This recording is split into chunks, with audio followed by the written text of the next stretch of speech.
وعن أبي الدرداء رضي الله عنه أنه كان يتبع الصبيان فيشتري منهم العصافير فيرسلها ويقول اذهبي فعيشي.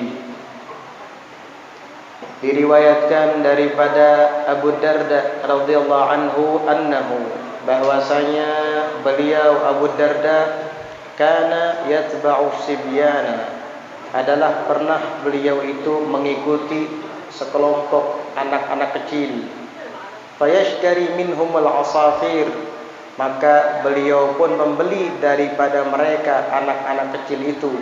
Al-asafir, burung-burung kecil, sejenis burung pipit. Usfur, burung kecil sejenis burung pipit.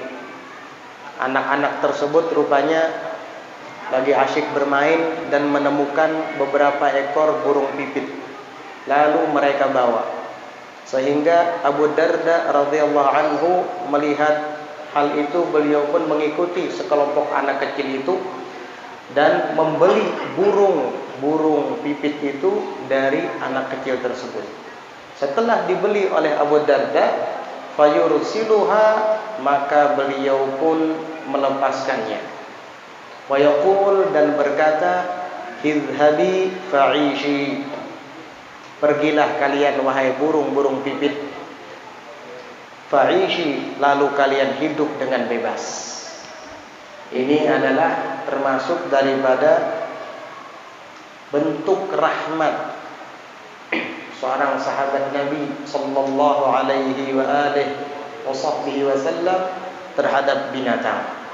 Karena beliau tahu yang namanya anak kecil masih belum mengerti, sehingga burung-burung itu akan dijadikan mainan oleh mereka, tidak diberi makan, pada akhirnya nanti pasti akan mati. Maka Abu Darda pun membelinya dari mereka. Sayang dengan burung dan sayang dengan anak kecil itu. Kan bisa saja Abu Darda langsung mengambil burung itu dari tangan mereka dan melepaskannya. Tapi cara seperti itu kurang baik, karena terlihat kasar. Kesannya itu tidak bagus. Sehingga dengan cara halus beliau dekati anak-anak kecil itu dan beliau mengatakan, bagaimana kalau burung pipit ini saya beli saja. Nanti kalian dengan uang hasil menjual burung pipit ini bisa beli permen, bisa beli mainan lain, begitu. Senang mereka. Burung-burung itu pun kemudian diambil oleh beliau dan dilepaskan. Idhabi fa'ishi, terbanglah kalian, hiduplah dengan leluasa.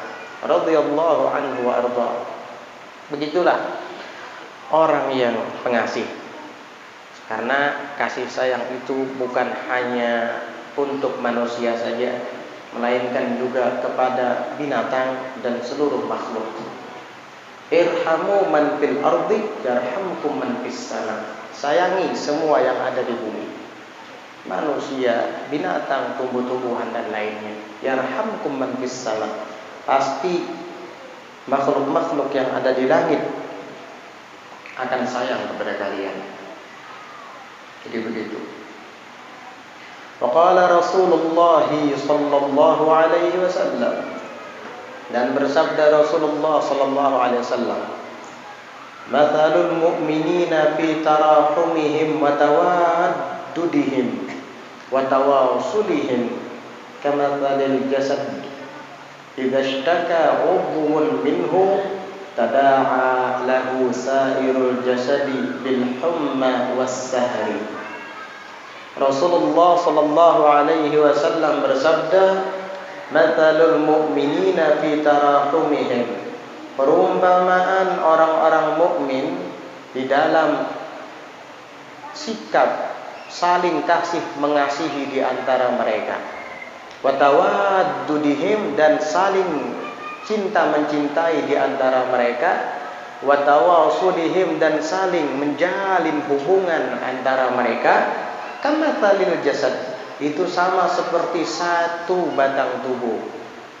idza ishtaka 'udwun minhu, apabila mengeluh satu anggota minhu dari jasad, tada'alahu sairul jasadi, maka akan saling mengeluh pula karenanya, karena satu anggota tadi, sairul jasadi, seluruh jasad, bil humma, dengan merasakan demamnya, wasahari, dan tidak bisa tidurnya. Ada orang sakit gigi, sakitnya ada di gigi, tapi yang sakit bukan hanya gigi, mata juga ikut sakit, buktinya nggak bisa tidur. Iya, kepala kadang juga ikut sakit, badan juga ikut panas dingin, padahal yang sakit gigi. Akhirnya tangan dan kaki juga nggak bisa beristirahat malam itu. Atau keinjak paku, lalu kaki kita berdarah. Bukan hanya kaki yang merasakan sakitnya, seluruh badan ikut merasakannya. Mulut mengucapkan aduh, aduh, sakit, sakit, padahal yang sakit kaki. Mata juga kadang melek, kadang merem. Kenapa? Kesakitan. Padahal yang tertusuk paku adalah kaki. Begitulah perumpamaan orang muslim, perumpamaan orang mukmin terhadap satu sama lain. Ketika ada saudaranya tertimpa musibah, maka dia juga merasakan sakitnya. Ketika ada saudaranya terzalimi, maka dia juga akan merasakan sakitnya. Jika perasaan itu tidak ada dalam hati kita, patut dipertanyakan keimanannya. Jangan-jangan gak ada iman di hati kamu. Na'udzubillah. Hikayatun, hikayah. Marra 'abidun min Bani Israel. Lewat seorang hamba dari kalangan Bani Israel. Ala kathibin min ramlin, di atas permukaan padang pasir. Di atas permukaan padang pasir. Ya, namanya padang pasir kan kalau diinjak banyak butiran-butiran pasir. Waqad asabat Bani Israila maja'atun 'azimah. Dan sungguh ketika itu Bani Israel ditimpa oleh paceklik. Paceklik yang sangat besar sehingga mereka kelaparan. Mereka kelaparan. Fatamanna fi nafsihi, maka si hamba yang sedang berjalan di atas permukaan padang pasir itu, dia berangan-angan di dalam hatinya, anna hadza law kana daqiqan, bahwasanya pasir-pasir ini seandainya dia adalah tepung.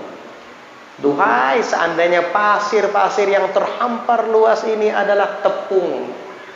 La ushbi'u bihi Bani Israel, tentu pasti akan aku kenyangkan perut-perut Bani Israel itu dengan hamparan pasir ini.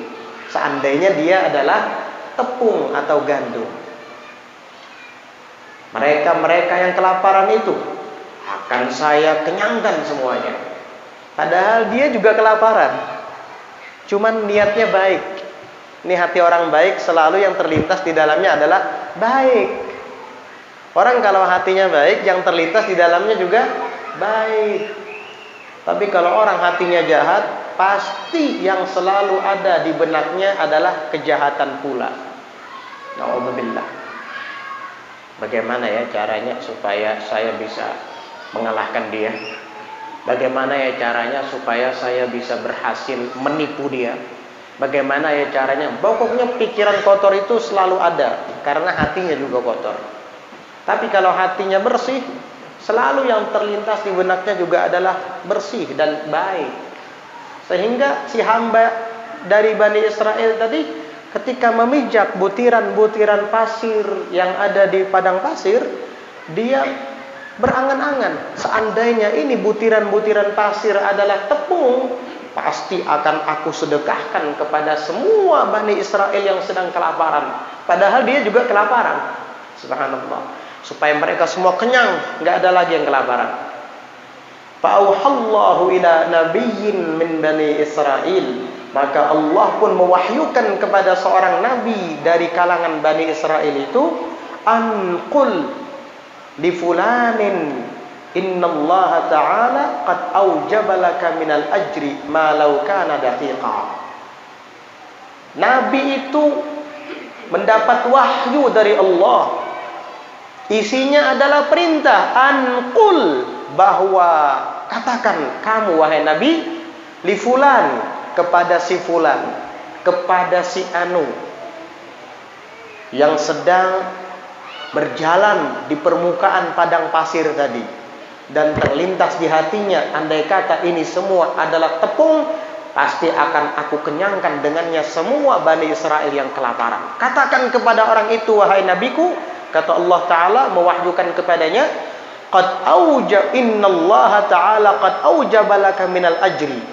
Sesungguhnya Allah Ta'ala telah mewajibkan untukmu daripada ganjaran pahala malau kana daqiqa, yaitu seandainya pasir-pasir itu betul-betul tepung, pahalanya sudah didapat oleh dia. Sampaikan kepadanya. Cuma angan-angan, tapi sungguh-sungguh. Udah, sampaikan kepada dia, wahai nabiku, pahalanya dia dapat. Subhanallah. Di dalam kitab Al-Jawahirul Lu'lu'iyah, Syarh Al-Arba'in An-Nawawiyah, disebutkan bahwa ada orang tua soleh sudah sakaratul maut, dikunjungi oleh murid-muridnya, dikunjungi oleh tetangga-tetangganya, sahabat-sahabat terdekatnya. Dia bilang kepada mereka, padahal keadaannya sedang sakral, menghadapi kematian, inwu bina an naf'ala kada kada wa dzakara anwa'an minal ibadat. Kata orang soleh tadi yang sedang sakaratul maut di hadapan semua orang-orang yang menjenguknya, ayo ikut niat bersama saya. Kita akan melakukan amal ini, dan amal ini. Dia sebutkan beberapa macam bentuk dan jenis amal ibadah. Ayo niat haji, ayo niat jihad, ayo niat sholat, ayo niat umroh dan lain sebagainya. Akhirnya orang-orang kebingungan. Hah? Ini orang tua sudah sakaratul maut ngajak kita untuk niat jihad. Jangankan jihad, mau berdiri saja gak sanggup. Hah? Ngajak kita untuk niat haji, jangankan berhaji, bergerak saja gak bisa. Bagaimana tawaf, bagaimana sa'i? Loh, kenapa? Mengajak kita untuk niat bareng melakukan sholat, dia aja sebentar lagi mau disolati, sakaratul maut. Rupanya mereka kebingungan, apa jangan-jangan beliau ini mengelilu apa? Udah tua ya? Jangan-jangan mengelilu, kata orang Banjar. Rupanya melihat mereka kebingungan, maka orang tua yang soleh tadi menjelaskan, wahai anak-anakku, ketahuilah, jika kita sudah berniat tetapi kita tidak bisa melakukannya, seandainya kita bisa kita lakukan tetapi tidak bisa, Allah tetap akan catat niat kita itu. Pantas, kata mereka, baru tahu saya ilmunya, bahwa orang berniat baik dan sungguh-sungguh ingin melakukannya, tapi ternyata gagal, tetap dicatat kebaikan oleh Allah Subhanahu wa Ta'ala. Dan ini sama persis seperti yang disebutkan oleh Imam Ghazali tadi mengenai lelaki dari Bani Israel yang berangan-angan agar butiran-butiran pasir yang dipijak oleh kakinya itu adalah tepung, niscaya akan ia sedekahkan kepada mereka Bani Israel yang kelaparan itu. Dan Allah wahyukan kepada salah seorang nabinya bahwa katakan kepada dia, apa yang dia niatkan itu sampai, dan dia mendapat pahala sebanyak gurun pasir yang terhampar yang dilihat oleh matanya itu. Jikalau itu adalah daqiqan, tepung. Luar biasa ya. Luar biasa. Ayo dari sekarang kita banyak-banyak niat yang baik sajalah. Banyak-banyak niat yang baik. Disebutkan juga di dalam kitab Al-Jawahirul Uluwiyah itu, yu'ta bil 'abdi yaumal qiyamati fawajada fihi, yu'ta bil 'abdi yaumal qiyamati bi kitabih fawajada fihi anwa'an minal ibadat walam ya'mal biha faqala hadza laisa kitabi. Suatu saat didatangkan kepada seorang hamba dan dihadapkan kepadanya kitab, lembaran-lembaran amalnya dulu di dunia. Ternyata di situ dia temukan banyak amal ibadah yang baik. Dia temukan di situ ada jihad fisabilillah. Dia temukan di situ ada haji, ada umroh dan sedekah. Dia protes, wahai malaikat, ini bukan kitab saya. Ini bukan rapot saya ini. Saya tidak melakukan itu semua. Malaikat juga bingung. Ya malaikat juga gak pernah nyatat ini. Betul memang, Raqib Atid gak pernah catat ini. Akhirnya dia sampaikan kepada Allah Subhanahu wa ta'ala, ya Rabb, engkau tadi barusan tahu apa yang dikatakan oleh hambamu ini, bahwa dia mengatakan kitab lembaran amal itu bukan miliknya, karena dia tidak pernah melakukan itu semua. Kalau kita digitukan, oh iya betul-betul itu kitab saya itu. Nah, ini orang jujur dari dunia sampai akhirat jujur. Kalau orang pendusta itu dari dunia sampai akhirat pendusta nanti. Makanya ditutup sama Allah mulutnya. Al-yauma nakhtimu ala afwahihim. Udah kami kunci, kami tutup rapat mulut-mulut mereka yang pendusta itu. Yang bicara apa? Wa tukallimuna aydihim.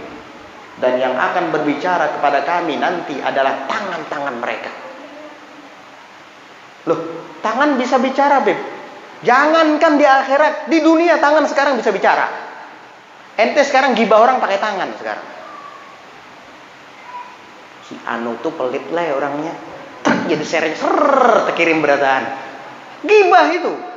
Kamu kira gibah hanya dengan lisan aja apa? Bil kitabah, dengan tulisan sama gibah juga. Oh, Al-Quran sudah memprediksi jauh-jauh hari sebelum adanya elektronik. Ini termasuk mukjizat Al-Quran ini. Pantas Al-Quran itu mukjizat paling besar yang dimiliki oleh Nabi kita Muhammad SAW. Tangan kita bicara terhadap apa yang kita lakukan. Tidak cukup. Wa tashhadu arjuluhum. Kaki-kaki mereka jadi saksi nanti. Bujur ya Allah. Inya semalam tuh bujur jar tangan memicik-micikna menggibahi orang, mengomentari komentar yang tidak baik, menghina orang. Anjir lo. Iya. Macam-macam sekarang ini. Iya, bujur itu betul itu ya Rob, kata kaki. Ulun dipakainya duduk di atas kursi sambil mengetek. Ulun merasa itu ujar batis. Nah, ketek. Hati-hati itu. Mulut nggak ada peluang untuk bicara. Kenapa? Kalau ada biarkan, bohong nanti. Orang sudah biasa bohong di dunia, di akhirat bohong juga. Untung bukan kita yang didatangkan kitab kayak gitu. Kalau iya betul itu kitab saya, masuk surga ya saya ya. Ini hamba jujur orangnya. Ya Rob, ini bukan kitab saya. Udah dikasih tahu sama Allah Ta'ala, wahai malaikatku, betul, dia tidak melakukan itu semua. Dan kamu tidak pernah mencatat itu. Karena kamu, wahai malaikatku, juga tidak pernah menyaksikan dia melakukan itu. Tetapi dia meniatkannya. Dan aku maha mengetahui segala apa yang ada di dalam hati hamba-hambaku. Dan aku tahu dia pernah berniat, lau kana li malun la atasaddaqu minhu. Lau kana li Quwwatun la ujahidu biha fi sabilillah. Dia selalu setiap hari mengatakan, seandainya saya punya harta, saya akan bersedekah. Seandainya saya punya kekuatan, saya akan berjuang membela agama Allah. Begitu terus. Tapi apa boleh buat, dia tidak sanggup. Namun niatnya sungguh-sungguh. Aku tahu kesungguhannya, kata Allah, sehingga aku catat dan kamu tidak tahu itu. Ya'lamu kha'inatal a'yun wa ma tukhfis sudur. Allah Maha mengetahui lirikan mata-mata hambanya dan apa yang disimpan oleh dada-dada mereka. Oh, kata malaikat, pantas saya nggak pernah catat itu. Kata si hamba tadi, pantas saya nggak pernah lakukan itu. Tapi kalau berniat memang sering saya seperti itu, kata dia. Luar biasa. Ini adalah ibrah, pelajaran bagi kita agar biasakan hati ini selalu berniat yang baik-baik. Nih, kita setelah selesai dari majelis akan beranjak bubar ke rumah masing-masing. Niatkan bahwa minggu depan atau di lain waktu ada majelis, saya akan hadir lagi. Terus begitu. Sehingga sepanjang hari, karena niatmu itu, kamu dicatat sebagai talibul ilm, penuntut ilmu. Jikalau seandainya kamu meninggal sementara minggu depan belum datang, kamu dicatat sebagai orang yang meninggal dunia dalam menuntut ilmu. Syahid. Memiliki derajat yang sama dengan para nabi dan rasul. Padahal kamu bukan seorang nabi, kamu bukan seorang rasul. Kamu tidak pernah menerima wahyu dari Allah, dan kamu tidak punya mukjizat, tapi satu tingkatan dengan para anbiya, dengan para rasul. Man mata wa huwa yatlubul ilma liyuhyiya bihil islam, kanat bainahu wa bainal anbiya'i darajatun wahidah. Barang siapa yang meninggal dunia sedangkan ia menuntut ilmu, keadaannya ketika meninggal itu dalam keadaan menuntut ilmu. Tujuannya liyuhyiya bihil Islam, untuk menghidupkan Islam, untuk menghidupkan ajaran Nabi Muhammad sallallahu alaihi wasallam, menghidupkan sunnah-sunnah Nabi Muhammad sallallahu alaihi wasallam. Lalu meninggal dunia, kanat bainahu wa bainal anbiya darajatun wahidah. Adalah antara dia dengan para nabi satu derajat. Itulah kehebatan umat Nabi Muhammad sallallahu alaihi wasallam. Katakan, kata Allah kepada si fulan, bahwa innallaha ta'ala, sesungguhnya Allah ta'ala qad aujaba laka minal ajri, sungguh ia telah wajibkan untukmu daripada ganjaran pahala, dia berhak menerimanya. Ma law kana daqiqan, adalah jikalau memang butiran-butiran pasir itu adalah tepung. Udah, dia sampai, niatnya sudah sampai. Dia dapat pahala bersedekah dengan butiran-butiran tepung sebanyak butiran pasir yang ada di dekatnya itu. Wa asba'ta bihin nas, dan engkau sudah dikatakan mengenyangkan dengannya akan perut-perut manusia itu. Artinya kamu walaupun tidak bisa mengenyangkannya, tapi dengan niatmu tadi kamu sudah dicatat sebagai orang yang mengenyangkan perut mereka. Walidzalika, oleh karena itulah, qala Rasulullah sallallahu alaihi wasallam, Rasulullah sallallahu alaihi wasallam bersabda, apa kata Nabi? Niyatul mu'mini khairun min amalih. Niat orang mukmin itu lebih baik daripada amalnya. Nah itu, kadang-kadang niat kita itu lebih baik dari amal kita. Sebahagian ulama ada yang menjelaskan niat mukmin lebih baik dari amalnya karena niat itu tempatnya tersembunyi. Tidak ada yang tahu kecuali kita dan Allah Subhanahu wa taala. Sehingga niat itu lebih baik daripada amal. Kenapa? Karena amal kadang-kadang karena dia nampak dan terlihat oleh manusia, kadang-kadang itu tercampur dengan ria. Kalau niat baik kan nggak ada yang tahu. Sampean semua ini yang ada di sini, sudah punya niat macam-macam ini di hati. Nanti kalau saya pulang, saya nanti mau mampir dulu ke rumah fulan. Kalau saya pulang, nanti saya mau ngecas HP, HP-nya sudah drop. Ya. Pokoknya macam-macam punya niat di dalam hati. Niat kita cuma kita yang tahu. Allah Subhanahu wa taala yang tahu. Orang lain enggak ada yang tahu. Tapi kalau amal sudah nampak, sudah diperankan oleh batang tubuh kita, sehingga bisa bercampur dengan riya atau bisa bercampur dengan ujub di dalam hati kita ketika beramal, sehingga niat mukmin lebih baik daripada amalnya. Al-Imam Abdullah Al-Haddad memberikan keterangan niat mukmin itu lebih baik dari amalnya dengan syarat alla yukadzibahul amal. Alla yukadzibahal amal. Hendaknya niat baik tadi tidak didustakan oleh amal. Paham maksud tidak didustakan oleh amal? Ada orang miskin, dia berangan-angan, kalau saya jadi orang kaya seperti dia, saya akan bersedekah. Tuh tetangga saya tuh acil anu, nini anu, kubari ibarat setiap bulan. Kai anu itu hari-hari kujulungi duit gesan cidin belanja. Misalnya miskin dia, karena ingin praktek mengamalkan hadis ini tadi kan, gak apa-apa, silahkan, bagus. Tapi syaratnya jangan didustakan oleh amal, kata Imam Haddad. Maksudnya apa? Ketika orang miskin tadi dikabulkan oleh Allah Ta'ala cita-citanya, hajatnya, lalu nasibnya berubah menjadi orang kaya raya, sugiham akhirnya, sugih bujuran, harau kada ingat lagi sudah lawan nini anu tadi, lawan acil anu tadi, lawan kaya, kada ingat lagi dah. Wah, asyik dengan mobil Hummernya, udah dengan istri barunya, udah lupa dia dengan itu semua.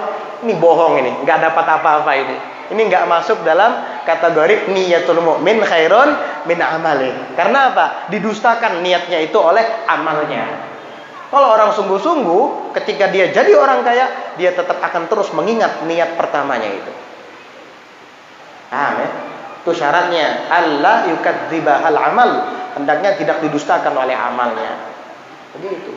Jangan enak-enakan mentafsirkan niyatul mukmin khairun min amalih, akhirnya kada sembahyang lagi, kada hadir ke majelis lagi, cukup berniat.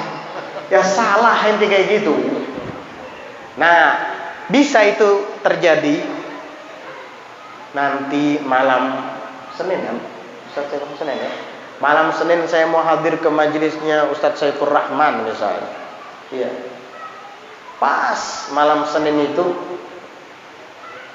mahnya kambuh, asam lambungnya naik, ada awak, tapi niatnya sungguh-sungguh, dapat pahala itu. Iya, dapat pahala hadir ke majelis, walaupun dia tidak menghadiri majelis tersebut. Karena apa?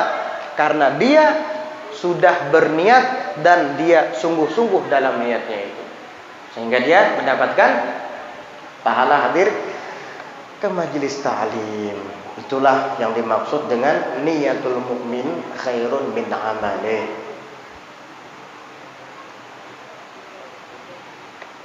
Hukiya anna Isa alaihi salam kharaja yawman falaqiya iblisa wa biyadihi asal. Wallahu a'lam bis-shawab. Insyaallah kita akan lanjutkan di pelajaran 2 minggu yang akan datang mengenai hikayat Nabi Allah Isa dengan iblis al-la'in yang sedang membawa madu dan membawa abu. Jadi iblis ini bawa madu, bawa abu. Insyaallah nanti kita akan lanjutkan di pelajaran yang akan datang. Kalau mau dengar ceritanya hadir nanti. Kalau nggak hadir nggak dengar ceritanya.